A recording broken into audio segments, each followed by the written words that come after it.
नमस्कार श्रोते. आज वारीच्या निमित्ताने एक विचार सहज मनात येऊन गेला. कसे काय हे वारकरी एवढा लांबचा प्रवास एवढ्या सहजरित्या करत असतील? काहीतरी कारण असेल ना त्या पाठी.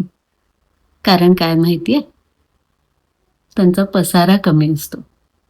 प्रवासात चालताना पसारा जेवढा कमी तेवढा प्रवास सुगम होतो. आणि त्याच कारणाने ते संसार प्रपंचाचा सगळा पसारा घरी सोडून येतात. वारीसाठी जेवढं लागतं तेवढंच घेऊन येतात. एक विचार बघा ना, आपण ट्रेनने प्रवास करतो, बसने करतो, ऑटोने करतो. तिथे कुठेही आपल्याला बॅगेज बद्दल विचारलं जातं का? नाही.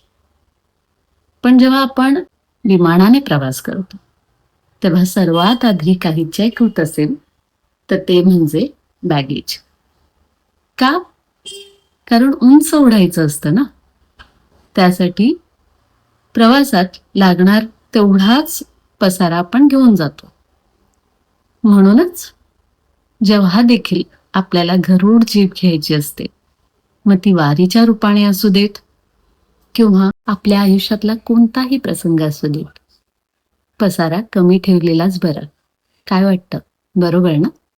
याच सोबत सर्वांना आषाढी एकादशीच्या खूप खूप शुभेच्छा. आणि या वारी सोबतच प्रत्येकाच्या आयुष्याची वारी उत्तम हो, हे श्रीचरणी निवेदन.